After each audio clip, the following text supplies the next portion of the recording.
Yo, yo, yo, what's going on, everybody? It's your boy Duxo 503, man. Sunday stream, man. Sunday stream, counting down the days to Oregon football kicking off against Boise State. What are we, 13 days away? 13 days away? Man, hold on a second, man. I got this thing. Let's go on to just stay there like that. All right, man.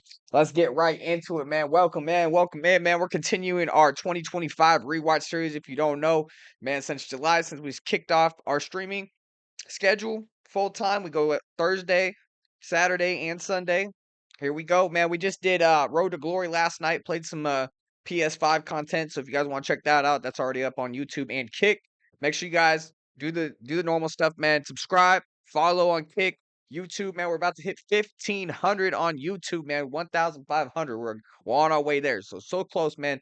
Tell your friend who the biggest streamer is on the on Oregon football, man. A lot of people cover Oregon football journalistically, podcasts, and I love it, man. I watch all of them.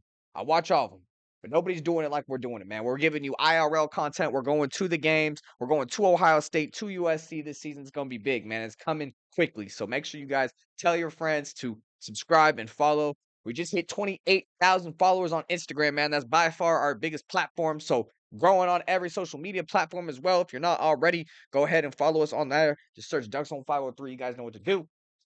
That being said, man, we also have a special guest coming on, man. We have Bryson Young, who was a defensive end here at Oregon from 2016 to 2019. He's going to come on for about 30 minutes, chop it up, give his take on how he became a Duck, his favorite moments at Oregon, and then his professional career and what he's doing today. So that's going to be super fun to get him on here as well, former Duck.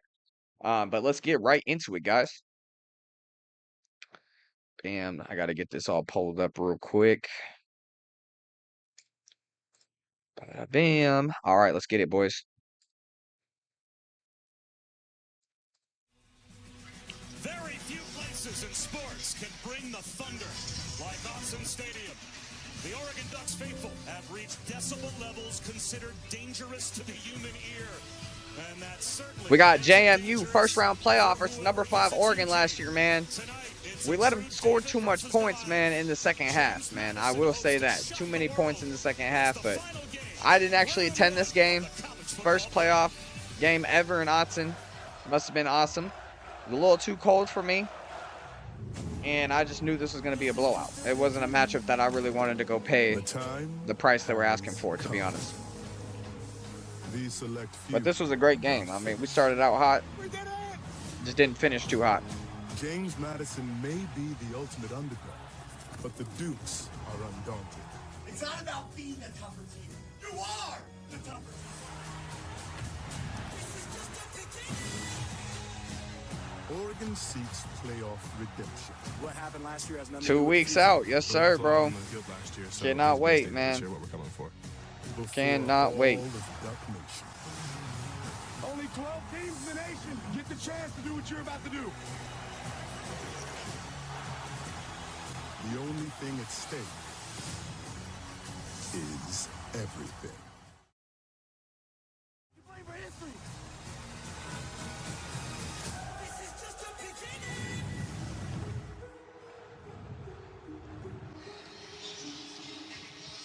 Welcome to the college football playoff first round, presented by Allstate. So 7 of 8 teams have now reached the quarterfinals. There's only one spot left, either James Madison or Oregon. Let's go, man. Texas Tech in the Capital One Orange Bowl on New Year's Day. They both had tremendous seasons. For the Ducks, 11-1. They finished 3rd in the Big Ten, and they're in the playoff for the 3rd time. The 2nd time in as many years with Dan Lanning at the helm. For JMU, they're the Sun Belt champions, a 12-1 record. Sun Belt champs. They came to get that belt. They came to get that belt, man. You're watching the Amazon kickoff, and we welcome you here to Eugene Bob with Shoes, and here with Louis Riddick, Chris Button, Stormy Bonantoni. They will join us as well. For Louis Riddick, first trip to Autzen, and you're here for a playoff game. Boy, check one more off the bucket list of college football places to go. James Madison now enters this cauldron, but they're pretty confident they can hang. They absolutely are. And look, Yeah, this environment was rocking, man. Playoff time. These are two rosters that have been built in very distinctly different ways. Just think about with Dan Lanning, what he has accomplished here in the 4 recruiting cycles leading into this season. He has brought here 85 4-star players, 5 5-star players. Since 2022, since JMU entered the Sun Belt Conference, you know how many 5-star and 4-star players they've recruited? 0. But multiple 3-stars. And I'll tell you what, Bob Chesney has put together a roster here that believes that they can win this football game and it'll all be settled between the White Lines, which is exactly where they want it. They're going to lean on their defense. Let's go, Dante. Let's go, man. Playoff time, baby. A December night. I know it's cold as hell out there, man. These December games, man, are insane. But in the meantime, he's just led an offense that's put up 38 points a game, 248 passing yards, one of the best in third down. But I'm telling you, the James Madison Dukes are no joke. Trent Hendricks is an All-American, and he leads a defense that gives up just under 16 points per game, one of the best at stopping the run. They feel as though they have the firepower to make this a very, very difficult night for this Oregon Ducks offense. It was not difficult. I'll tell you that, son. Shout out for JMU fans coming out. And now the noise starts to build as the Ducks are forming up in their tunnel. I think Dan Lanning just looks a little intense in that tunnel. It's just like a bunch of caged just beasts wanting to come out. Yeah, let's go. In this great venue. Pulled out the Grinch outfit. I love it. For me. I mean, we have watched how many games here at this beautiful stadium, all this green and yellow. I cannot wait to get this thing kicked off. Take this in. The smoke, the motorcycle, the mascot, and here come Oregon. Let's go.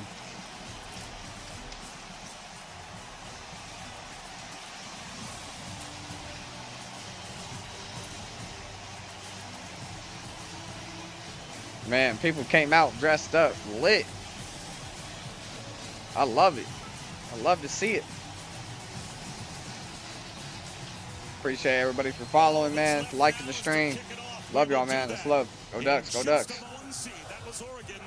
They lost early, but they bring that experience into this year's prep. Yeah, Dan learned exactly what it does to a team with a long layover. So this team has now played in 21 days. So last Saturday, right in this stadium, they held a mock game, complete with everything, with the duck on the motorcycle, a halftime performance, and how many more seasons is that in Natty? To give his team that rhythm of playing a game. So we question Dan the man. I don't know, man. He's a young coach, right? He's under 40.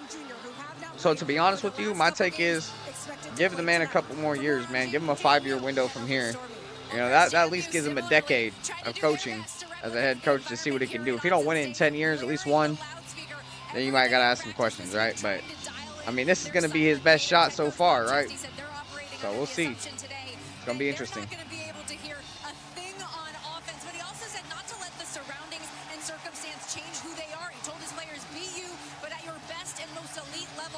To believe, because that's a key piece of this thing today. JMU's heard all the outside noise. They don't belong. That Oregon can name their score. Chesney said it's not about what the world thinks is impossible. It's what we think is possible, Bob. We were sitting at the conference table yesterday, 3 feet away from Coach Chesney, and he told you if we were this far apart from each other at practice, you wouldn't have heard me. That was the prep this week to try and prepare for this atmosphere. And that was about accurate, because it is tuned up in here already. Yeah, let's go. We got that stadium pulse going right now. We got that stadium pulse going. The final game of round 1 of the college football playoff is underway. Fireworks fly here at Autzen. Ryan on the kickback. Oh, let's go. Spins, rather. Whittington all the way out across the 30 to about the 32-yard line. So that is pretty good field position for Dante Moore. Number 3 in America in completion percentage. And still, you can see at the bottom with 50 completions of 20 or more yards. High completion percentage and lots of chunk plays. Yeah, this guy is a treat to watch. Like now, I told you on the so Era Network a couple of weeks ago, so Dan needs to pretend every team is entire Deion. Exactly. Exactly, brother. Hey, it's good to see you, man. Appreciate you for tuning in on this one, bro. I love you guys over there at the Era Network, man. Shout out the Era Network, man. They're fun guys. We definitely had a great time. Great conversation. Yeah, but in facts, man, we need to just come out hungry this season, man. And I feel like, you know, getting blown out twice in the playoff, getting embarrassed the way we did, right? There's going to be a new type of hunger with this team, man. I'm telling you. There's going to be a new type of hunger with this team. Two wide receivers and a running back and running a pin and pull scheme to get outside on the perimeter. And you just see Noah Whittington averaging just under 7 yards per carry, 774 yards on the season. Let's go. Get a field. And that's good for a first down to Jeremiah McClellan. Since those J-Mac. played, and boy, have Malik Benson and Jeremiah Let's go, McClellan J-Mac. stepped up in their absence. Good protection. Money. And a delivery again to McClellan from Dante Moore. Another Ducks first down. There you see just a basic West Coast type of principle where you get a flat route, a curl route, and a spot route over the middle. And right away, Dante Moore just delivering the football with accuracy on time. Four-man rush. He's well protected. Money. Let's go. Oh, let's go. That's one hand catch. Dive. Give me a top 10 sports center play right at the gate, man. Jamari Johnson. Wow. I'm telling you guys, man, Kenyon Sadiq, better athlete. But, man, Jamari Johnson, he's going to be a first-round pick as well. The way he can catch, probably got better hands than some of the wide receivers on the team. I'm telling you, the dude can catch. He's 6'7", he's long, explosive. I mean, man, I'm excited. I'm excited. And he needed all 6'7" for that touchdown. But, yeah, we got ourselves another one, boys. We got ourselves another first-round tight end, man. We're becoming tight end. What's that, Terrence Ferguson? Kenyon Sadiq, and now we got Jamari Johnson, man. Remember the name, man. It's going to be, this offense is going to be lethal. Look at that. Oh, we're going for 2 and we totally messed that up. And that backwards pass to James Ferguson Reynolds. The holder ends up out of bounds, so they leave a point on the field on special teams. But when you've got tight ends that can play like wide receivers, Lewis, what I just say? Yeah, this is Jamari Johnson with a great release and then just releasing outside the hash up the seam. Trent Hendrick can't catch up to him. Oregon takes the early lead. Let's go, man. Great picture right there. Take a look at the keys to victory here tonight for JMU's offense. You got to handle Oregon's defensive tackles that here early. Defensively for Oregon, allow less than 3.3 yards per carry to this explosive JMU rushing attack. Offensively for Oregon, 5 to 7 plays of 20-plus yards. Look like they already started off pretty fast as far as the passing game is concerned. And for JMU's defense, they've got to win the turnover differential. They've got to come up with some extra cracks at it for this offense. Let's just see what happens here in their second series when they get back on the field. Can their offense answer? Alonzo Barnett the third. The Sun Belt Alonzo Barnett the third. ACL at the end of last season, the final play of the season, and didn't miss a game this year. Only 8 months later, came back and was able to start the season, make it all the way through, and 14 rushing touchdowns to go along with 21 through the air. Yeah, he's going to need to do it all here tonight, Bob. He's going to have to distribute this football through the air. He's going to have to be a factor on design quarterback runs. And the second reaction off schedule plays, that's going to make the difference as to whether or not JMU has a chance. That crowd's getting loud, boy. Let me tell you.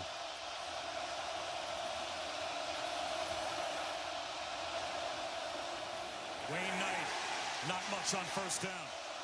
6 at the line of scrimmage for the Ducks. And Kid Barnett be heard. He's got to go individually to every guy along the line of scrimmage just to communicate. Yeah, you can't hear nothing in there. You can't hear nothing. Another handoff, bouncing it outside is not. Uh-oh. He's got the sideline. Alonzo Barnett put a block on Brandon Finney. That was crazy. Their quarterback hella put a block on Brandon Finney. On second down and 10. What a great read by Wayne Knight. And I want you to take a look at the quarterback, Alonzo Barnett. Look at the block he makes on the edge. Just absolutely puts the DB on the ground. The freshman Brandon Finney, the corner. And just springs Wayne Knight for a huge explosive play to get some. Yeah, Wayne Knight, he was a good running back. Wayne Knight, number 3 in America in all-purpose yards, just shy of 150 yards per game. He's their leading rusher and their leading receiver. Now they'll run the screen. Braden Wisłowski.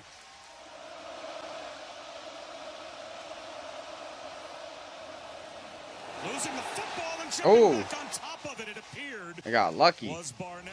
This is where Alonzo Barnett has to be great. He has to make good decisions. Remember to use his legs. Purple Normally and pick up gold first hater. down. He is That healthy now. was a Coming all good the way back sign. from that ACL injury. He has to be a factor here on third down. Yeah, they were in the wrong colors. That makes me hate him even Well more. protected. And that's short. Yep, of that's the short, first down. baby. We asked him this exact question yesterday, and he did not hesitate. He knows they're going to have to try and match Oregon score for score. Oh, 4th and 2. Zone read. He ain't getting that. Making the catch. Oh, he Right got off it. the line to They gain his got it. debris. He's got it. Nice little play action fake by Barnett. And Bryce Betcher, Bieneman, sandwiched the tight end, but he gets just enough. That's just a great job as far as the ball handling by Alonzo Barnett. And then the quick trigger to get the ball quickly out to Dakota Dupree. They're going to want to try and take some shots and test these young corners for Oregon down the field in one-on-one situations. High snap. Barnett. Tipped ball, and it falls in no man's land. And Alonzo Barnett was trying to come back inside. Looked like he was trying to hit Jalen Sanchez, number 0, the transfer. Maybe trying to get that ball back over the middle to maybe the tight end, Josh Pfeiffer. Nice tip by Tatum to Yodi. That was almost picked. On this Oregon defense is getting those big paws up in the Come on, air. Amari, get up there a little higher. And now Wayne Knight back in. I don't think we've seen the same formation twice yet on this opening drive from James Madison. Knight Nice. jitterbugs and picks up 3. Good defense. So it will be 3rd down and 7. And is that the best chance that the Dukes have? Just to change up looks all night to, at best, make Oregon think a little defensively? No question. That's exactly the wording that offensive coordinator Dean Kennedy used. He said, look, we have to make sure that this defense has to think as far as what's the personnel grouping, what's the formation, what did they run at it previously, what are they going to run at it this time? You see, now they're going to try, and as they spread this formation, do they try and get the ball to someone like Braden Wisłowski, number 10? Blitz Get him. on the way. Oh, And out on the edge, it's Wisłowski. Oh. Slips and falls. Iffy. Close to the first down. This is a nice little option route, little whip route by DeGennaro. You see, he comes in like he's going to run. Man, a shot Iffy, across, come and on just now. Whips it back outside. DeGennaro averaging just under 18 yards per reception. Been a big play guy here. Another 4th and short type of situation. Looks like it might be a direct snap right to the running back. Submarining, hoping for it is Wayne Knight. And he's got it. What a good, tough run by Wayne Knight. You see the defensive tackle wrapping Terrence Green, number 99, who goes 6'5", 330. Wayne Knight's only 5'7", 190 on a good day. Quarterback run for Barnett. Breaks a tackle. He's in the red zone. Hey, man, these guys were moving at their first drive. Damn. Again by Alonzo Barnett. It's basically like the triple option. You see, he fakes the ball to What's Jody up, Gary? Mallory, Appreciate you. pulls it. He sees the seam up the field. He just tucks it and picks up a huge chunk yardage play. Again, getting this defense to think, giving them multiple things to look at, different formations, different personnel groupings. They've got Oregon on their heels. Damn, there's another 5-6 yards on the ground. 36-pound senior, Joby Mallory. You go from 190-pound Wayne Knight to the 236-pound Hammer looking for a net. All right, boys, we have a special guest ready, man. We're going to bring in Bryson Young here. Let's go ahead and do this real quick.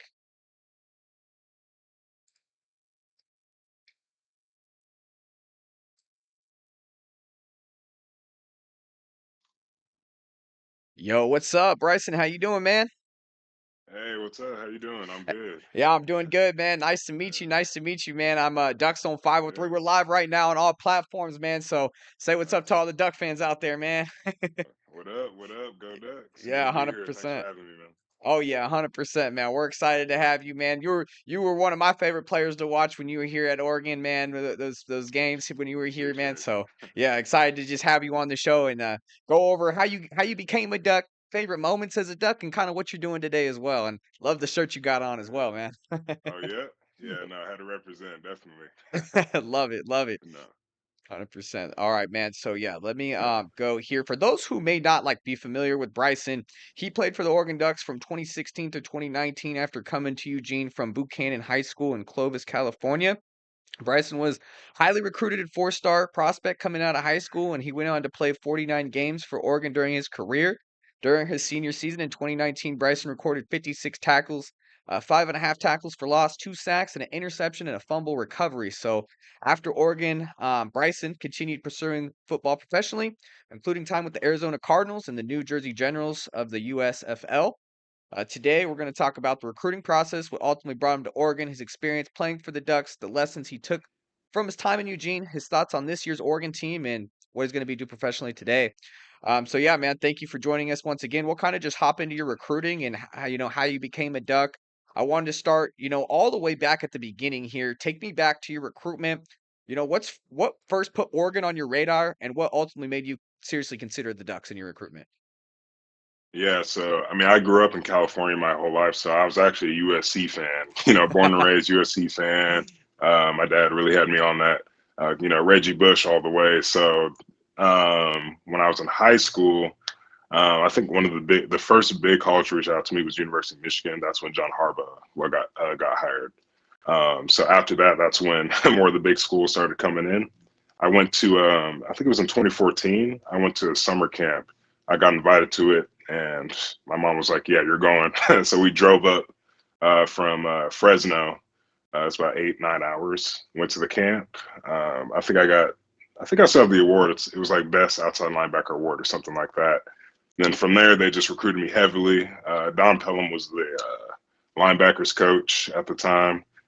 He loved me. I loved Don Pelham. He had the best suits. The For those Dom. that don't know, he had he had drip. So Love it. he was always at my school, always at the game. So yeah, I was locked in. I committed, I think, end of my junior year of high school. That's when I committed. I remember right after the Washington State game, they were wearing the straight gray uniforms. We lost that game, Yep. but something about it, I was like, yeah, I'm committing. And then the rest was history after that. So 100%, man. And shout out moms for getting you to that summer camp, getting that yep. relationship started, man. 100%. Oh Love it. yeah. Oh yeah. When you're kind of going through that recruiting process, what stood out to you about Oregon compared to the other schools that were recruiting you? Yeah, it was just really just the culture. I think at the time, Oregon had one of the longest tenured, coaching staffs, and like that really stood out to me. It says a lot about the program. And when I physically went there, I just loved everything about it. And being from Southern California, it was a nice little change going to Oregon. Yeah. Fresh air, no smog or anything like that. So Love it. I really like that. But yeah, I really loved Coach Helfrich too. Just everything was just straightforward. There was no really BS or anything like that, and I really liked that because I saw that from a lot of schools that were reaching out to me, and they were all kind of saying the same things that Oregon wasn't saying. So I really that stood out to me. So it was it was really a no-brainer. But I never growing up, I didn't really know anything about Oregon. Oh wow. That was never on my radar. It was Sure. always USC, USC, USC. So 100%. uh, yeah. I love it, man. I love it. Yeah, so with USC being there, did they recruit you heavy? Was there ever a battle there internally, like choosing USC and Oregon? And how was You that know, for? my final three came down to it was Oregon, UCLA, and Tennessee. Okay. USC was recruiting me. At the time, Coach Sark was the head coach, but Clay Helton was the offensive coordinator at the time. He really liked me, but I never really got a full offer from them. I went to their camps every year. I didn't get anything. I was like, damn. Oh man. But yeah, UCLA and Tennessee were really, really trying to pursue me. So, Okay. but Oregon was the only official visit I took. I see. That's when they played against Utah. It wasn't a good game for us. Yeah. That's not a But tough one. Yeah. yeah, but no, I loved everything about being there. There's a lot of guys I was on that trip with. Hunter Campmoyer, Brady Breeze was there, Cam Oh yeah. McCormick was there. Love it. But yeah, it was a no-brainer for me committing there. Oh yeah, 100%, man. And with USC never really, recruiting you as much as they should have. Did that kind of bring some like, extra fire when you played them? Oh, for sure. Oh, for sure. We played them, my freshman year, we were at USC. I was definitely stoked about that. They had a squad that year, but I did play a little bit because I did play as a true freshman.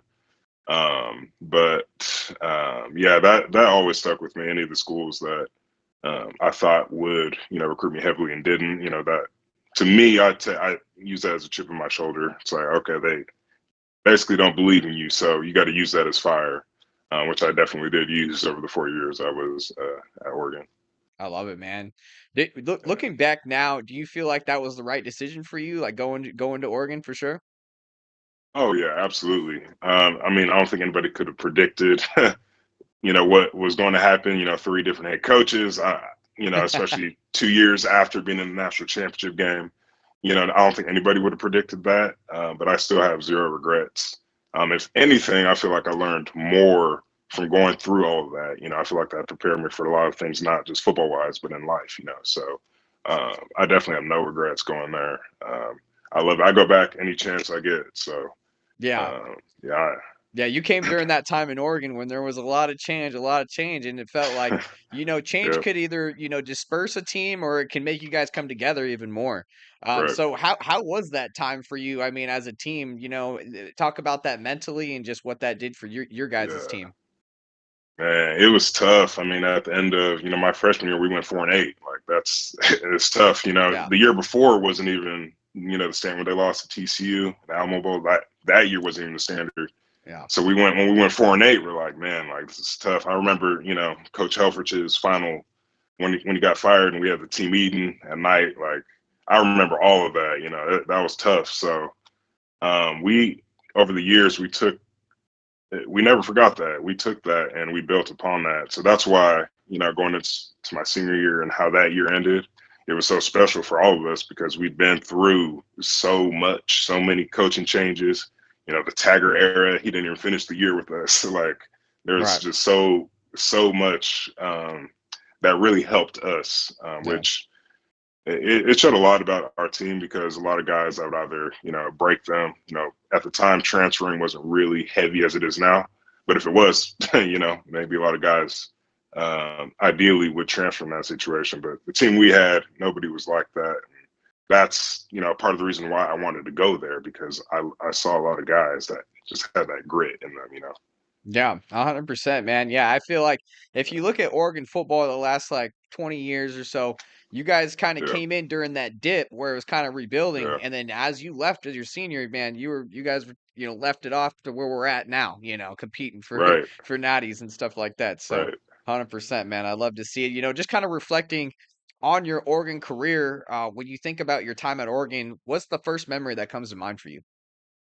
Oh man, I mean, honestly, like winning the Pac-12 championship, like that whole era there, and then right before, going to the Rose Bowl and everything, going to Disneyland with the guys, like Yeah, that stuff, that's that's forever, love it. because it's hard to get there. It's just so hard to get there, Yeah. Really, that whole season, senior year, it was just tough, Even Hmm. playing like against teams like we're playing against Colorado or Nevada. The way we schemed and practiced for teams, like Cristobal had us thinking it's a national championship every week. I So love it. like, but that's how it should be. Yeah. So, but it gave you more appreciation once we won that Pac-12 championship in the Rose Bowl. Like that's just memories forever. So, Yeah, but man. I also really, I think about my freshman year a lot too. Like even though it was a tough year, like there was just so much growth there, especially with the class I came in with. So I'm always gonna appreciate those guys. 100%, man. I love to Yeah, hear that. yeah. When you first came into Oregon, there's a lot of adjustments that you have to make, for your first year as you arrived. What do you think is like the biggest adjustment for you when you first came to Oregon? I mean, I think it's when you're in high school, you're the best guy on your team, right? But when you get, especially at a level like Oregon, like everybody's good. And you got Yeah, to realize that it's not, I'm not even talking about the veteran guys. I'm talking about the guys you're coming in with. These are recruits that are, they're the best in the country and you're, competing with them. yeah, So that's just such a quick turnaround. Like, damn, everybody's fast, everybody's strong. You can't let that deter you. You just gotta let that motivate you. So for me, that helped me. There was a lot of competitive dudes. I'm like, man. But that was probably the biggest adjustment, just adjusting to the speed. And that first fall camp we had, was no joke. I remember the seniors saying they were dreading it in Austin. I'm like, what are they talking about? And then I found out. This was back when we had two days were still legal at the time, so we were doing 2 Oh, days. oh They man. don't do that anymore, so Yeah. that was brutal, So I found out about that. Oh man, yeah, that's those 2 days are tough, man. 100%, man. Yeah, I always wondered how that was like, for guys like yourself that are like just dominating in high school, and then you have to adjust to this college lifestyle of having everybody that is just as good as you almost, Yeah, So I feel like iron sharpens yeah. iron, though, So you just get Oh better. yeah, 100%. 100%. Love it, love it. What was your favorite game at Oregon? Would you say that you played in? Oh man, favorite game. Um, you know, even though I didn't. I would say a game that I didn't really play much in. It was in 2018 when we beat Washington. Okay. CJ had that walk-off Yeah. touchdown. Okay. Yeah. Insane, insane. I only played special teams that game, but every moment, like if you were part of that game, everybody was locked in. It Yeah. was just everything was just so electric. That's something you'll never forget. Yeah. But I think my favorite game that I did play in my senior year, I'd say the Pac-12 championship game because we we don't like Utah. We Yeah. never liked Utah, and just everything they were saying leading up to that game, how they were, more physical than us and everything. That's still to this day, like I feel insulted. Oh, yeah. And then I'll never forget in the first quarter, it was like 4th and 2. They ran to it was me, Austin Fallu, Brady, Troy. They ran to our side on 4th and 2. Uh, for me, I'm like, wow, that's just an insult to me. Yeah. We stopped him. Brady made a TFL, but it's Love it. just moments like that I'll never forget. But that probably the Pac-12 championship game for sure. Just how we played that game. Oh yeah, man, that was a great game, man. I remember I was actually at that Washington game with my dad. I was like, Yeah. 17, man, sneaking the Corona in. I Yep.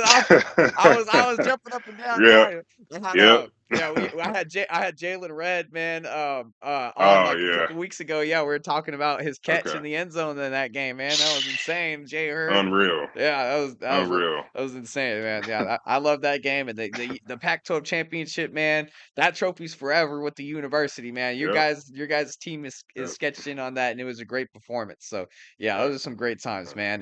Let's talk about some of your teammates, coaches, just people around the program who had the biggest impact during your time here at Oregon.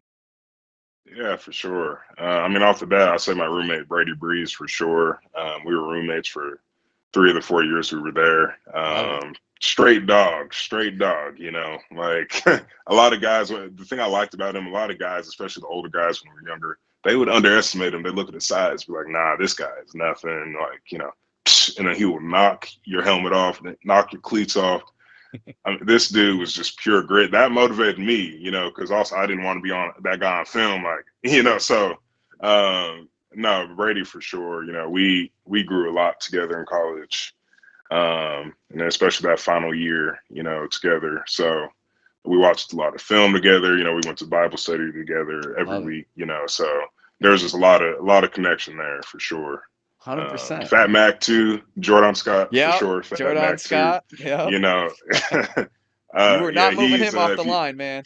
no, no, you weren't. No, you weren't. And it was funny when guys going back to that Washington game. I think they tried to do a quarterback sneak or something. Yep. Was not happening. It wasn't happening. So Yeah.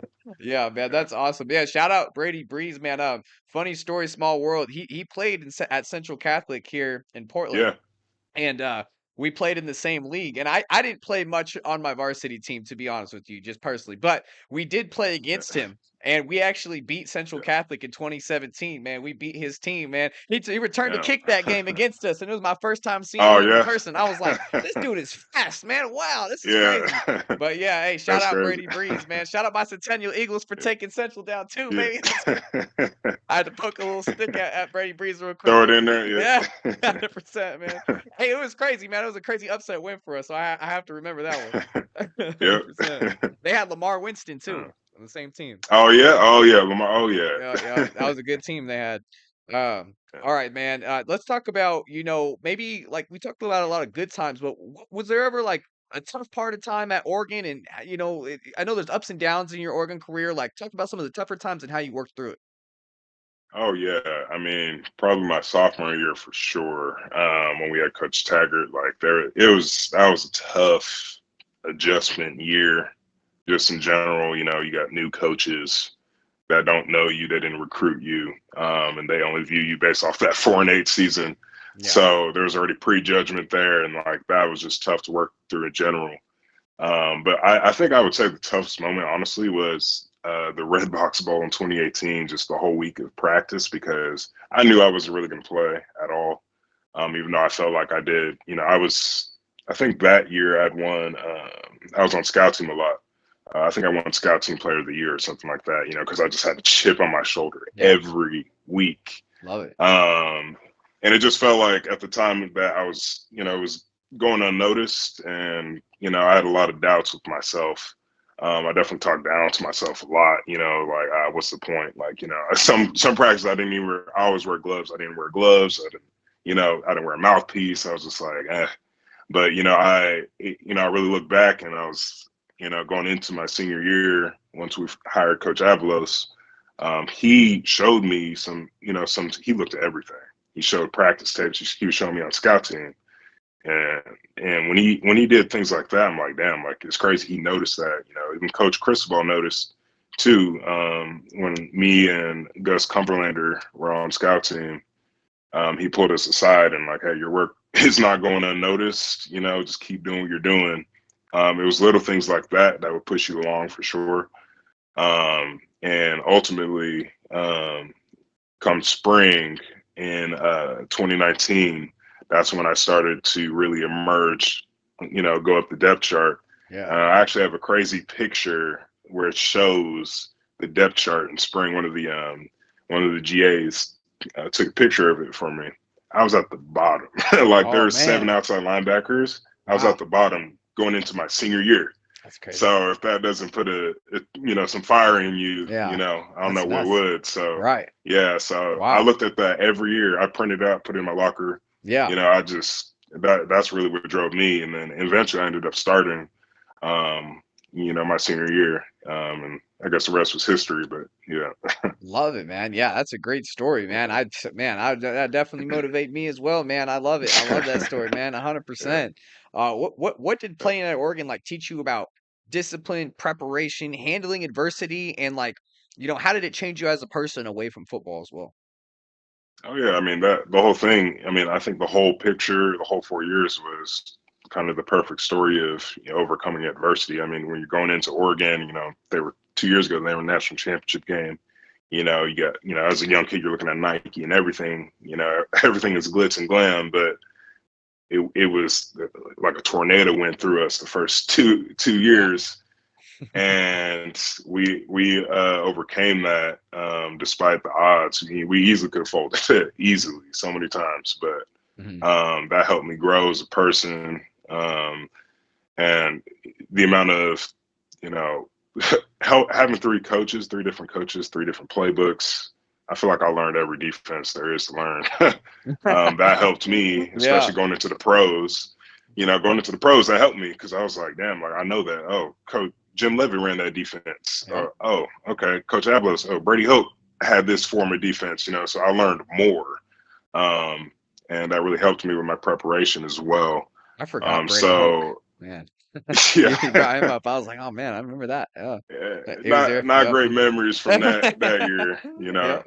I think UC Davis scored 28 on it. It was a bad Yeah. year, I remember but that year in specific. Yeah, I yeah. mean, as an Oregon fan, that was definitely a unique year. But I mean, I Yeah. feel like when you have so much success, there you're bound to reset. You're bound to reset as a Oh, for program, and sure. probably just that year.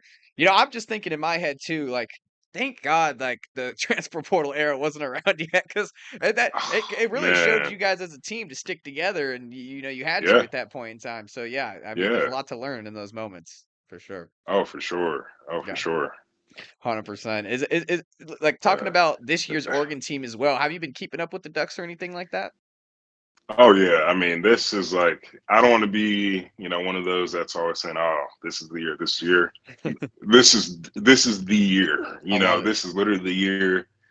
I mean, the D line. I mean, if it doesn't, the D line alone gives me goosebumps. I mean, I'm biased. I'm a defensive guy, but seriously, like Yeah. it's gonna be. I'm excited. I'm excited to go to some games this year.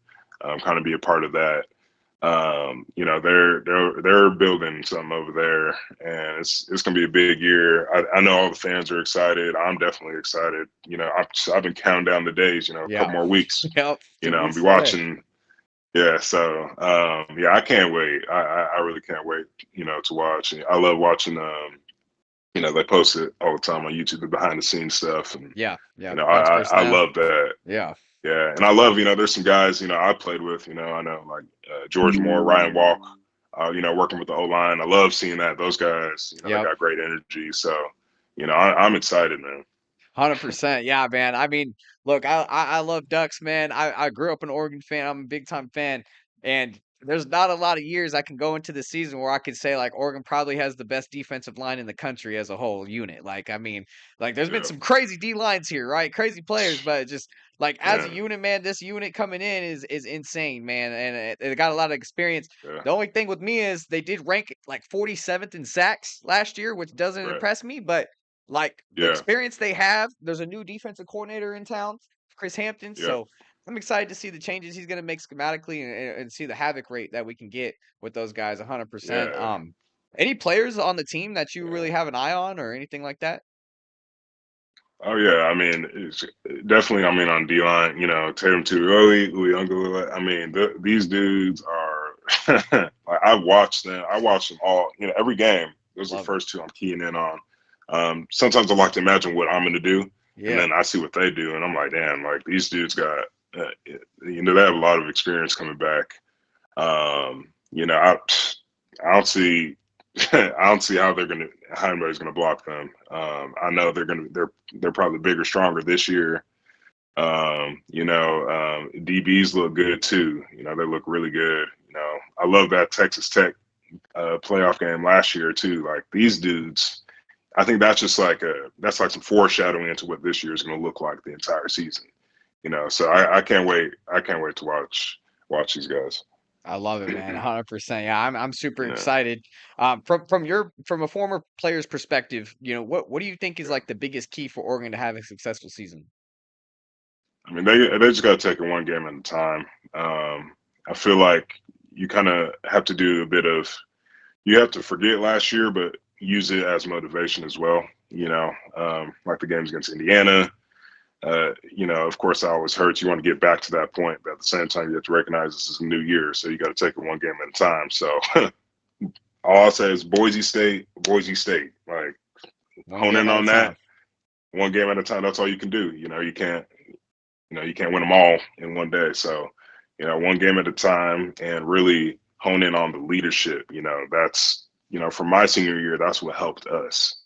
It doesn't matter, who your coaches are or, what type of motivational speakers you have come to the facility. It all comes down to who's really in that locker room, those leaders, who's going to step up and really bring in the young guys with them, Yeah. because it's all team. It's a team effort. So you just gotta go one game at a time. They'll be just fine. Just keep the energy high. Yep. So, 100%, man. One game at a time. I feel like Dan Lanning does put his team out there like that. I mean, he definitely has that yeah, mindset, one game at a time. Because he talks to the media. They try to ask him about different games. He's like, I'm not worried about that right now. We're yeah, talking about today. yeah, So yeah, I yeah, love it. I love that exactly. mindset. Yeah, 100%. Oregon yeah, has very high expectations every year now. What's it like watching a program continue to grow into a national powerhouse that you helped grow? I mean, you talked about it. You were here for one of the worst seasons in Oregon history, and then you left yeah, as a Rose Bowl champion. So and then I look at yeah, us now. We're back to back college football playoffs. The only teams we lost to over the last 3 years are basically right there, either Washington in the like national championship runner up, right, Ohio State, yeah, Indiana. That's it. The last 3 years. right, So literally, man, yeah, we're knocking on the door. It's Oregon's time. yeah, How's that feel? To be a yeah. part of that. And then, what are your expectations for Oregon this season? Are you picking them to win the Natty? Oh yeah, of course. Oh, of course. No one else. Oregon or Love nothing, man. But exactly, yeah. But it. no, I think when I left Oregon, I think the most important thing that we talked about as seniors was leaving a legacy for the younger guys to grow off of, because think about it, when we came in, they left a huge legacy, Yeah. for us to come in and kind of build upon. So I think we had that responsibility to do the same. Because there's a lot of great players that played at Oregon, and a lot more great ones to come. So you want to just always build that. But going into this year, I think everybody's excited. Every game I watch, I feel like I'm about to play. I get so hyped. Sometimes I got to calm down. So Hey, man, with this so new I'm eligibility always. rule, man, we might be able to get you some pads, bro. They've been bringing the Hey, NFL I know. players I back. saw that. I was like, hold on now. I think my shoulder's all right. Let's go. No, Dan, get on the phone, man. Exactly. But no, I'm excited for him, man. It's gonna be a huge year. It's gonna be a huge year, and like you said, we've really only lost to the national champions. So I think who's basically second to none this year. So it's really time to go get it. Yeah, man, there's a lot of experts out there picking Oregon. A lot of expectations on Oregon, so that comes with pressure, Yeah. man. It's gonna be interesting. It's gonna be fun. Take Oh us yeah. through what you've been doing since your time at Oregon and that path that has developed you into a professional career today. Yeah. So when I left, I was signed by the Atlanta Falcons in 2020, but I really only played with the Arizona Cardinals in the preseason, and with the New Jersey Generals after that. So 2023, 2024 was the last time I actually strapped it up and played. But since then, right now I'm focusing on a career in law enforcement. Nice. Lock in and do that. I've been in the corporate world for a few years. That's been complete 180 from being 100%. in sports. But Yeah. I've like everything I learned at Oregon specifically, and even in the pros, like that just prepares you for life. That's Yeah. why I'm really biased when it comes to football. Like it really does prepare you for all types of life lessons and adversity. Nothing is always going to go your way. Yeah. But how do you rebound for that? Yeah. Preparation is always important. So those are things I learned from Oregon and the pros, and I've just been applying it to life, man. And it's Yeah. everything's been good. I've been traveling as much as I can. I've been living in different cities. I'm from the West Coast, but Yeah. lived on the East Coast for a couple years now, and so Love it. just trying to see as many different things as I can while I can. 100%, man. Travel around, see where you fit best, man. Where you can get Yeah.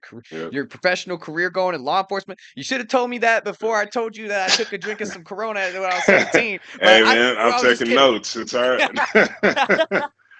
All good. 100%, man. Hey, man, if I was a bad dude, man, doing something, I'll tell you what. If Bryson Young's coming at me, I'm dropping whatever I'm doing. I ain't Hey. getting drunk with Bryson Young, bro. I'm good. Hey man. Hey, I will chase you down. Don't worry. I got Yeah. a few. I got some fuel in the tank. Don't worry. He's got some experience taking some dudes down. Let me tell you, 100%. I Yep. love it, man.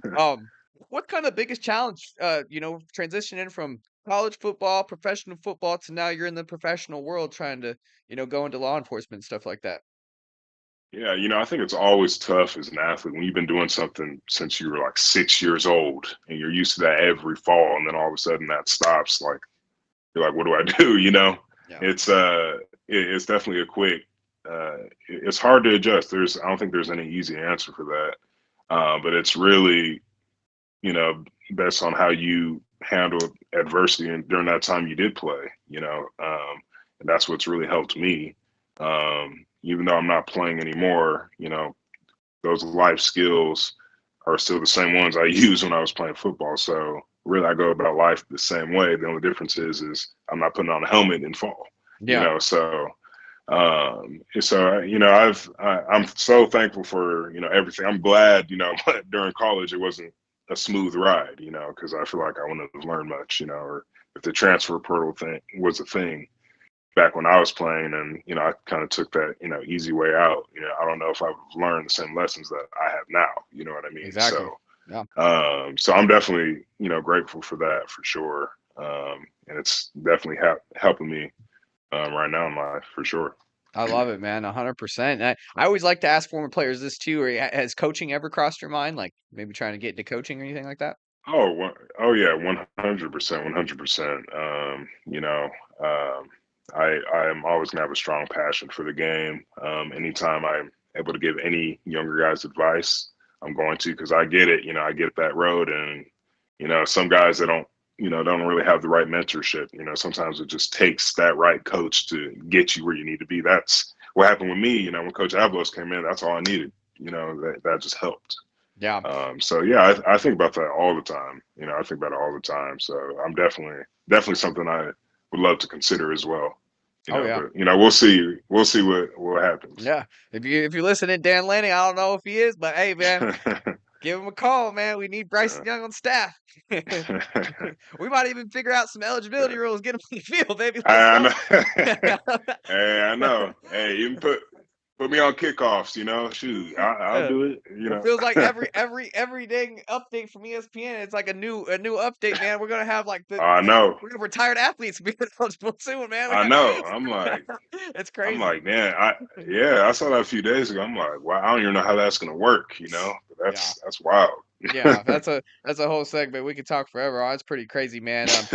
You talked Yeah, about, some of the skills that you picked up at Oregon, and now you're looking into getting into law enforcement. I mean, what yeah. skills do you feel like some skills you picked up from Oregon playing here are gonna carry over well into law enforcement, other than just tearing guys up, you know? Wow, get on the floor, son. No, Yeah, but no, for sure. No, I mean, um, I would say, I mean, like when it comes to adversity and just expecting the unexpected, I feel like yeah, with law enforcement, I think that's the definition of it. You don't know what any day yeah, anything could go down. You don't know, but it's just go off your preparation, and when in law enforcement, you do have a team as well. You gotta take care of each other. So just having that team aspect naturally. I've been doing sports, since I could walk. So just having that team aspect, and yeah. learning how to learn from mistakes, grow from that. I think that's definitely going to help me a lot for sure. 100%, man. Yeah, I think you're gonna do great in that field, no doubt. And that's an important field, man. I mean, Yeah, entertainers, football yeah, players, that's great, but man, what you're gonna be doing is real life, So for sure. it makes a difference Yeah, in people's life every day. So it's great, man. for sure. I applaud you for doing that and taking that step 100%. And Yeah. hey, man, if coaching ever comes up for you, that would be amazing too to see what's going on for you there. So 100%, man. Oh, absolutely. Yeah, just by talking to you Yeah, and, your knowledge on the game, I could tell you'd be a great coach one day. So that's why I kinda just yeah, questioned about it, yeah, but, yeah, that yeah. yeah, yeah, 100%. If Yeah. One day we'll see. yeah, if the opportunity ever comes up, I love to see it, man. For Just sure. kinda when looking back at your entire journey from being recruited to Oregon, playing for the Ducks, and now building your professional career, what are you most proud of? You know, I'm just glad I could say I had no regrets. I had no regrets going to Oregon and choosing that because in the recruiting process, even at the time, for me, I mean, there were so many rules in Yeah, the recruitment process at the time that aren't applied so much now. But even still, as a young kid, you're making a decision for the next 4 years of your life, which is huge. So I could easily gone to UCLA and been in Westwood. That seemed dope at the time. But I have no regrets going to Oregon, even after all, with 3 coaching changes, 3 coaches in a year and a half. That's man. crazy. Yeah, Um, that is crazy. but and even still, even after college, in the pros, like not everything went my way. It was crazy, rookie year, with COVID and everything, and preseason getting canceled. But the next year, finally get an opportunity to play in a preseason game. I'm just glad I didn't leave anything on the table. I prepared right. You know, every day I basically couldn't walk. Because I'm giving all effort on the practice field. So I'm just glad I had no regrets, and I feel like that's the most important thing, whether you play or not, especially like in college.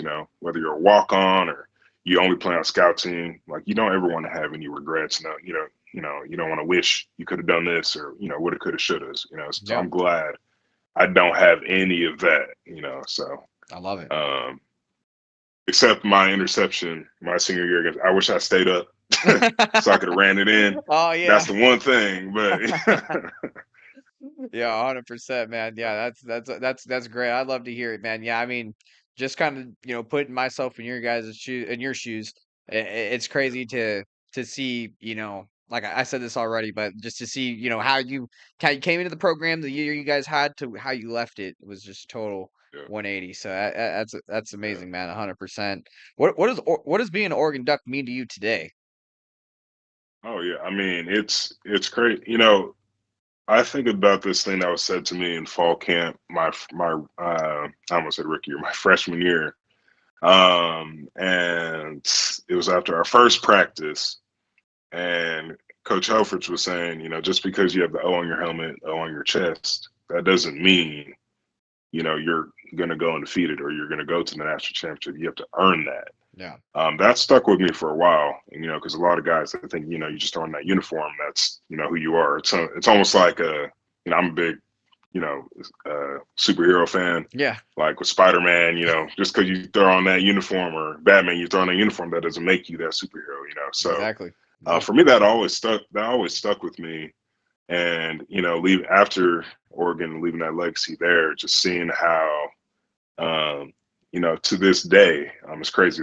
This going to be the 7th season since I was there. It's crazy. Time flies. But just seeing those little things that are still instilled there, even, a coach, a different coach there, different staff there, but everything is still ingrained there. That legacy is still there. And that sits with all alumni, Yeah. so we can all go back, whether I played with you, didn't play with you, you played after me, before me. We go back, and it's just like we all just gel. That I don't know if you can get that anywhere else. Yeah. That's just truly special. So, Yeah. yeah, Once a duck, always a duck. I love it. Yeah, exactly. 100%, man. Yeah. Finally, for like or all Oregon fans watching this right now, what would you want them to, Mhm. to say? Or sorry, I reworded that wrong. Yeah. What would you say, about this year's team, what they should be excited about, and any last words that you want to say, like any social media you want to shout out, that where people can follow your journey into law enforcement and stuff like that. Yeah, for sure. No, I mean, everybody should be excited. And the great thing about our fan base is no matter what, they're always excited. No matter what, I mean, even when we were 4-8, they were right. They had our backs. Yeah. That's why it's the number one fan base on the planet. But this is going to be a big year. It's going to be crazy. I'm really going to try to go as many games as I can, because I don't know what it is. There's just something about this year that is it just feels so different. Yeah. I agree. It's almost reminiscent of how I felt, our senior year in 2019. There's still 2 games we should not have lost, but it's Yeah. that year, like it's almost reminiscent of that. So definitely expect a big year. I'd say any fans, if you're able to go to a game, definitely go, because it's going to be a special year this year. Especially come postseason, I want to be there for all of those games as well. So Yes. definitely show if you can, and especially if you've never been to Autzen, you got to go. You got to go to a game. It doesn't matter what game. Every game's a big game at Autzen. So Yeah. just go. You It's just always got to sold out. go, experience it. Always, always. So bring your earplugs if you need them, because you will need them. Yep. Yep. But yeah, I definitely appreciate you having me on. Of course. I'm locked in all college football season. I'm ready. I can't wait. If I could put on the pads now, I would. Low key, I think it might be an option now, but no, I'm playing. Hey man, if we No. can, I love it. I would love to see the return of Bryson Young, baby. Let's go, man. Dominate these kids out there. Let's Oh go. yeah. I Be know. like, you want to see what the pros feel like? Oh, no. Right, I know. Hey, let's go. Yeah, 100%. I love it, man. Well, man, I really appreciate you taking the time to come on Ducks on 503 and talk with us, man. It's always great getting perspective. Someone who actually been inside the Oregon program and experienced it, what it takes to be a Duck, man. I appreciate you sharing your stories, your experiences, your thoughts on this year's team. And before you go, man, where can everybody, keep up with you with what you're doing in your life? Yeah. And I'll be on, I'm on Instagram. B.Hawk is my Instagram handle. Yep. I'm on Twitter. I'm not on Twitter too much, but I'll be on X now, I guess. But Yeah. but yeah, B Dot Hawk, just follow me on there. I'll definitely be. You'll see me at some games too. So I'm gonna be there for Sweet. sure. I'm in attendance I'll this be year. there, man. I'll see you there too. 100%. Yeah, man. Duck fans will see you too, man. Yeah, I Oh absolutely, yeah, man. I can't wait, man. Bryson Young, former Oregon Duck. Make sure you guys go follow him and support him. Bryson, thank you again for joining me. Hopefully, we can have you back on here again. Maybe do some pregame, previews, or for maybe a sure. postgame. If you get some time, I'd love to, bring you on again Yeah, and maybe talk about a certain game, man. Break it down. hell yeah, Give your take about that. So I love it, man. Go Ducks. for sure, man. Appreciate you. Go Ducks, man. 100%, man. All right, All man. right, You have a good day. Appreciate you. all right. You too. Thank you. Yep. Have a good one. All right, man. That was awesome, man. Bryson Young, man. Bryson Young, people, man. Hey, man, if you guys enjoy content like that, man, just once again, just got to quickly tell you, man, please subscribe, man. We're close to 1,500 on YouTube. We're trying to get to 100 followers on Kick. We just launched on Kick in July. We're approaching, I think, 50 followers on Kick. So we're getting there. We're getting there. But, man, keep telling your friends, man. That's the most important thing. Keep telling your friends who the best Oregon football-based streamer on the internet is, man. We're streaming weekly, 3 times a week. So you don't miss any content. We go to all the games, man. We're going to Ohio State, to USC this game. We're going to be streaming at the games, tailgating, giving you the whole game day experience from the start to the very end when we go home. So, man, it's going to be super fun. I always try to get guests on here like Bryson Young himself. I also get future recruits who are committed to Oregon and current players as well. We've had some current players such as Blue Dantzler on as well. So, man, appreciate the love, man. We're going to go ahead and continue our 2025 rewatch series with JMU versus Oregon. Let's get right into it here. Bam. All right. And they move further in the red zone where they have been a top 20 team this year, has James Madison in terms of red zone touchdown percentage. Barnett pulls it and gets spun back. And it is working out well so far for James Madison. 3rd down and 6 in the red zone. Another blitz on the way. Barnett didn't see it. Batting ball. It looked like Tuioti knocked it down again. So now what do? It's 4th down and 6. Now they said they wanted to be aggressive. They knew they needed 7s and not 3s, but you probably have to take 3 here. You're going to see Tuioti right here just coming inside on the stunt. And he gets right in the line of sight as he tries to get that ball to tight end Lakota Dupree, just coming flashing across the middle. He had him open. He could have hit him on it. But again, that's that ball disruption that we talk about. If you can't get in for the sack or a hit on the quarterback, get your hands up, cloud the running lanes. It's 2 times the time. He did a nice job on this drive. And Morgan Suarez is good from 30 yards to get the Dukes on the board. They cut the lead in half. A time-consuming drive. Well, that the James Madison reaction when they got their matchup for the college football play. Hold on, chat. I got to make a quick call. Quick call, chat. I'll be right back, chat.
Playoff as we take a look at the college football playoff bracket brought to you by AT&T. Again, only one spot remains in the quarterfinals. The winner of this game advances to the Capital One Orange Bowl to take on Texas Tech. Alabama came from 7. Sorry, chat. I had a quick phone call to make. Indiana in the Rose Bowl game presented by Prudential, Ole Miss, and Georgia. In the All-State Sugar Bowl, and how about the gutty win for Miami? They have to make make some adjustments here in this second drive, prevent the explosive plays, but that's exactly the profile they wanted to employ in this game. Why is it that there are some who believe that if Dante Moore declares for this draft, he could be the #1 overall pick? It's because of throws like this, the anticipation to get the ball out of his That hands. Jamar catch, bro. How about just the calmness to manipulate defenders, have a full progression read, go from one Ow. side of the field to the other, and then hit One-handed. the transfer from Louisville, Jamari Johnson, with just an absolute perfectly layered throw down the seam for the touchdown. Dante Moore off to an absolutely fantastic start, in total control of this offense, as we mentioned. 3 for 3, 59 yards, 1 touchdown. Let's get it. The draft right now. Mel Kiper's got him #1. And he gets help from his running game as well. He didn't want to go to the Jets. Pushes the pile for about 3.5. Stormy. Well, defensive coordinator for JMU, Colin Hitchler, told us coming into this game his side of the ball needed to show up and play their best from the beginning. But after giving up that early touchdown, he was really vocal on the sideline with his players. He said, we can play with them if you do your job, but double down, you have to do your job. As much confidence as you would think the James Madison offense built, going 15 plays in 8 minutes. That quick strike for Oregon had to put a little bolt of fear into the defense for JMU as they crowd the line here. Pass out to the edge. De'Aaron Hill. Look at him go. Look at him go. De'Aaron, baby. And they finally ride him out at about the 32. They can't stop this offense, man. This is exactly what defensive coordinator Colin Hitchler was worried about. He said he thought that they had enough to slow down the running game. It was the one-on-one situations out here on the perimeter. And you see De'Aaron Hill, he's able to beat De'Aaron Hill, not De'Aaron. De'Aaron. And then get loose down the sideline. And they have got some guys now that can absolutely fly. Just look at that stiff arm. I'm not going to say it's Derrick Henry-esque, but it's good enough. But they have got some guys that can just absolutely go. And we haven't even seen Jordan Davison, the fantastic freshman, yet touch the rock. Although number 0 is in the game in the backfield. Come on now, come on now. Let's go, baby. Let's go, baby. Jordan Davison. Tripped up at the 10-yard line. Running all over him. Saved the touchdown.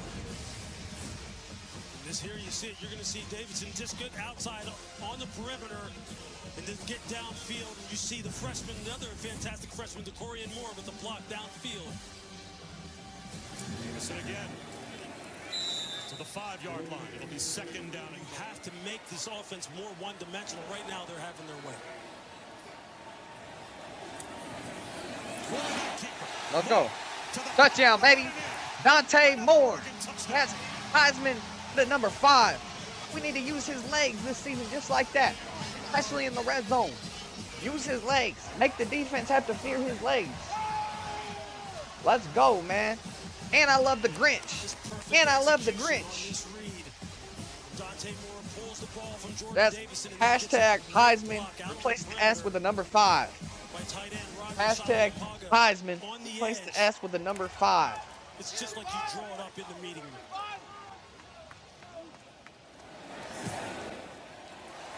Lewis, that's 2 touchdowns for Oregon on 9 total offensive plays. I mean, they're absolutely humming. You see here, you're going to see Dante Moore pull the ball, and then just look at the block on the edge.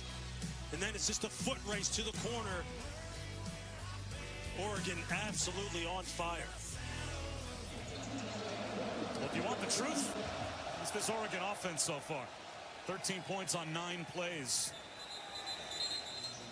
Malachi Tony's been doing it all season long. You expect nothing 13 less. points on 9 plays, bro. Freshmen have They couldn't really stop just us. taken college football by storm at some of the skill positions this year, particularly at running back. We're seeing it here tonight.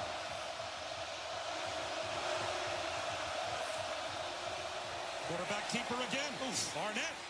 Nice cutback, and he had a lot of room to run if Thieneman didn't make an ankle tackle.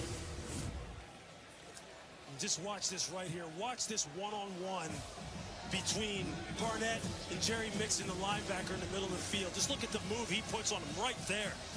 That just shows you. Yeah, Jerry, come on now. Confidence this young man has now, all the way back from that. Don't let him do you like that, Jerry. Suffered at the end of 2024. He has to continue to make plays like this and move the chains for JMU to stay in this game. Roll out. Wants the throwback. Get him, get him. There we go, baby. Nowhere. That goes backwards. Let's go. Looks like they'll say it's an incomplete pass. That benefits James Madison. They would have lost 3 or 4 yards. They need a third down conversion here. They were 0 for 3 on their opening drive. Get in there, get in there. Wide open. And Wisnowski scoots up the sideline. So many different formation looks. Trying as best they can to keep Oregon off balance. They bring another blitz. And this time, trying to maintain his balance was Wayne Knight. But he only picks up a yard. Aaron Flowers got him at the 40-yard line. Oregon loves to play this split safety defense, cover 4 and cover 2. They love to play like a hybrid type of robber scheme where they put Dylan Thieneman in about 8 yards right in the middle of the formation. They don't like to really play a lot of 8-man fronts. They expect these safeties to come flying downhill, and there you got an example of it from Aaron Flowers. Great tackle. You said as an old safety, you're jealous about how Dylan Thieneman gets to play. Oh, he's lined up in it right now. It's perfect. Come on, there we go. Good defense, baby. Mari Washington, put those hands up. He's a freak. Bruce Feldman's freak list. Yeah. Yeah, good defense, man. That up front, man, that D-line you don't see right there, they're coming back this year. They're all coming back. It's going to be scary hours in Eugene. Good defense, man. Good defense. 6 feet tall. He's going to have to change some of those arm angles to kind of keep these batted passes from becoming a problem. They bring DeGennaro in the backfield. That's a Come on. No. It's a trick play, and it's lined bro, Darren Johnson, bro. Let me guess who allowed that. Darren Johnson? Bro is so booty, bro. Like, I'm sorry. I don't usually say that, but about Ducks, right? But, like, Darren Johnson just never impressed me. Not one time. And he was rated our best corner going into the year on the video game, at least. EA College Football 26. Like, last year, when we were going into the year, he was our best rated corner, supposedly. It's like, bro, he was our worst corner, bro. All right, 13-3 first quarter, as it should.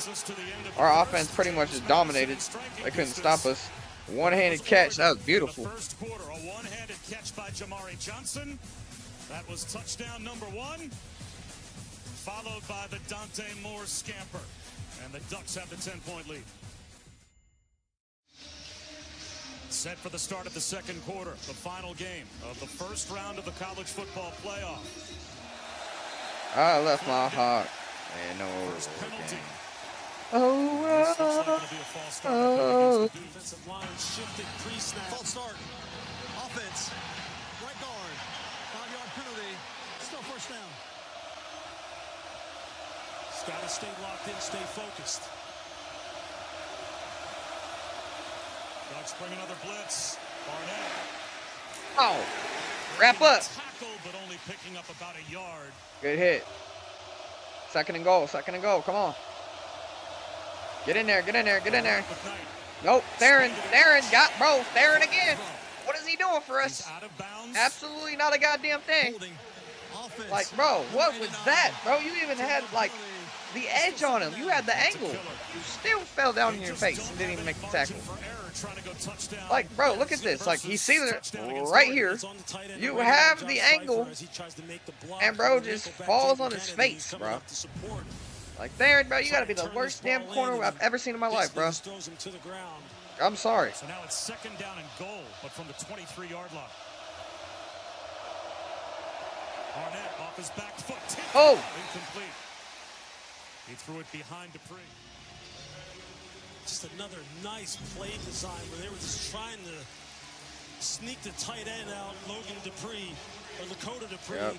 There we go. Like a delayed release, and had he caught that football, he would have to beat the safety Dylan Thieneman one-on-one. But they could have picked up a big chunk of yardage again.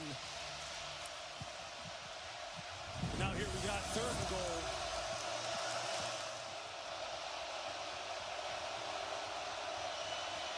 Play clock winding down. There we go. Good D. He bounced off Amari Washington and actually kept the play alive for a yard or two. But penalties when you're set up 1st and goal at the 10, a killer for James Madison. He sure is. And you cannot turn loose a guy like Amari Washington and not block him. You can't allow him to come upfield and play 2 yards on your side of the line of scrimmage. Oh, get loud. He missing this. Stadium pulse. Stadium pulse. Stadium pulse. Stadium pulse. Nope. That's blocked, baby. That's blocked. Stadium pulse worked. Stadium pulse worked. Let's go. No good. No good, man. Big old Terrence Green. He's out there. I think he's Alabama now. But shout out Terrence Green, man. Big old paw. He got the paw.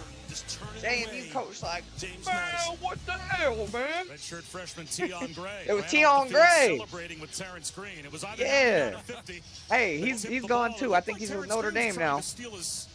But shout out Tion Gray, man. He's gonna do legendary things, man. But got that big paw up there. Denied. Denied. Denied. Your field goal got denied. So James Madison gets all the way to the 10-yard line and does not score.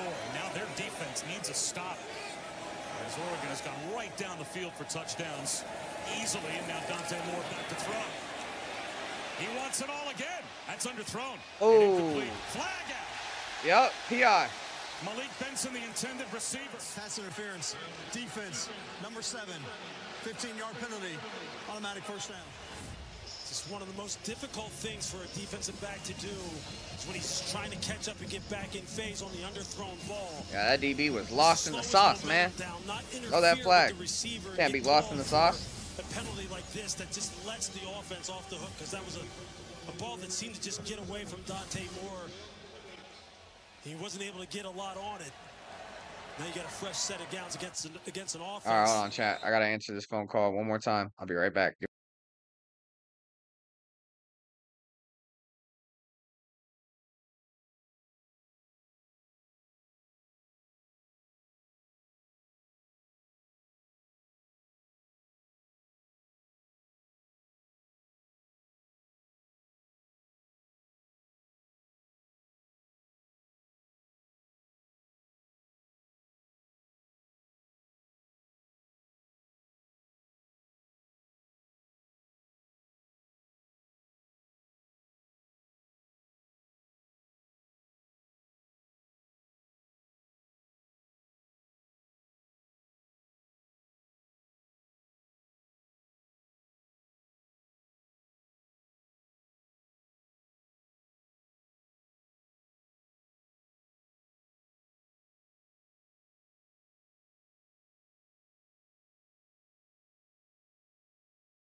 My bad, chat. I'm back. My bad. I had some business going down, man, and I had to answer the phone. So that's my bad. That's my bad. Let me get it back up here. Slant. Corian Moore back in the lineup after a 4-game absence. There we go. Makes All his right. first catch. You guys briefly mentioned it, but if Dante Moore decides to put his name in the draft this year, he's projected to hear his name early. He has not decided if he will do that. He's going to wait till the end of their season. But he did make a point to tell us yesterday, If I do, I will only be 20 years old. And how will that influence of him starting as a 17-year-old at UCLA weigh into that? All of that is going on in his mind, but he is going to wait until the end of this season. Hand off here to Jordan Davison. How about the maturity, though, of a young man to realize I'm only 20 years old. Maybe I'm not ready. That will all factor in, but he showed that maturity, Lewis. He originally committed to Oregon, went to UCLA because Kenny Dillingham left to go to Arizona State, so he wasn't totally sure about Will Stein yet. So when he decided to transfer, came back to Oregon, but took a voluntary redshirt year, basically knowing Dylan Gabriel was going to be the quarterback.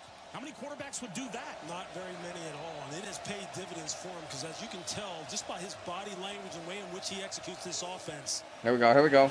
Good block. Good block. He's gone. And he's gone. And he's gone. Hit that gas. Hit that pedal. Hit that gas. Hit that pedal, baby. Let's go, De'Aaron Hill, man. Woo! You give him the edge, and it's over with. 56 yards to the house, son. Play the beat, man. Play the touchdown beat. Let's go. Let's go, Ducks. Let's go, Ducks. Let's go. De'Aaron Hill, man. Come on now, man. Jordan Davison, the lead blocker. And guess what? They're back this year, man. They're returning. Whole another year of development. Whole another year of lifting weights, eating right. Trained by the best. Come on, man. True sophomores coming in hot. De'Aaron Hill, Jordan Davison, Thunder Lightning, in a pan. Bang, bang, bang, bang. Ow, man. Look at this thing. Look at this thing. De'Aaron Hill just follows it in. You're just going to see it here. Just go. Like the wind. You give him that edge.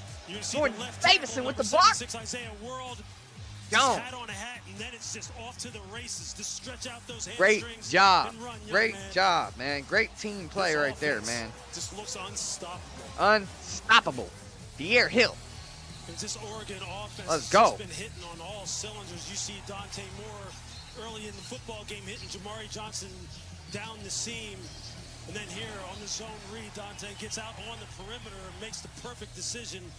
And then these fantastic freshman running backs. This time it's De'Aaron Hill, who just gets out on the perimeter, and who springs him but his freshman counterpart Jordan Davison.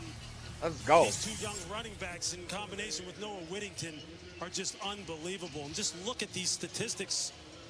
You know, as far as the graphic we have up here on the screen, first three drives, all TDs.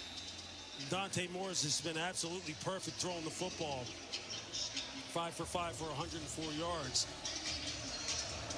Oregon is averaging 17.2 yards per play on offense. I mean, it's just unbelievable as far as how explosive this team really can be. And look, we talked about it at the top. They have stockpiled talent here. When you think of the two running backs that we've seen so far, when you look at Jordan Davison and De'Aaron Hill was a four-star prospect and #1 running back coming out of the state of Illinois this past year. Jordan Davison was a four-star prospect and #1 running back out of the state of California. That's how they built this football team. Jordan Davison. They have got talent all across the board. They're well coached and they're hungry. This is a very well-connected football team that really plays hard for one another, and that's a heck of a combination. By the way, they get Decorian Moore back tonight. He's the #1 receiver in America as a recruit, according to our ESPN recruiting guys. So that Let's go. Good hit by Jerry Mixon, baby. Freshman talent to surround still a young quarterback. Right.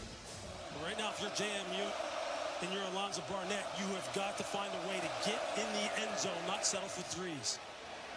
Nope. And that one sails out of bounds over the head of Jalen Sanchez. Over threes all the time. Okay, those guys are crazy. No way in hell am I taking my shirt off in December. Outside. I don't care how many beers, how many shots I had. I'm not doing that. So the left tackle, Joseph Simmons, amidst the 4th James Madison penalty.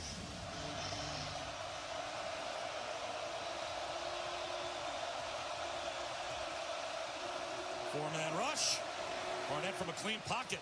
Takes a Hey. shot up the seam, but overthrows was That's lost. not happening. Just how loud it is in here. The decibel reader is reading consistently right around 100, as high as 108. which would be subway train. Trying to communicate with a subway train coming back and forth. To I love it. simulate even in practice. No matter how loud you make the speakers, you still have 58,000 bearing down on you. Block it. For James Madison, Malik Benson took one back 85 yards for a touchdown against USC, but a fair catch here. I mean, that is just not the kind of drive chart that you want to have against a team like this. Otherwise, you have no shot. Kenyon Sadiq has got the touch.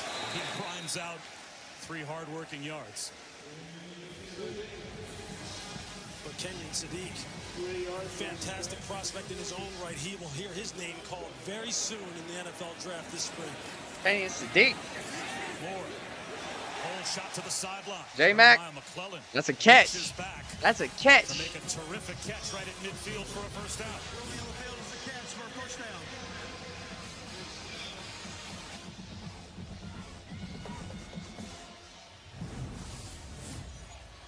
Jordan Davison. Jordan Davison. Down the sideline No. again. Hit that gas. Get off him. Into the red zone. Let's go, man. Too easy. And the All-American Too Kenyon easy, baby. Sadiq, the tight end who can rip you catching the ball down the field, and just a great open field blocker. Play action for Dante Moore. Money, money, It's money. to a one-on-one. Let's go. Backing up J-Mac. Did he haul it in? Yes. J-Mac. Another Oregon touchdown. There is a flag down.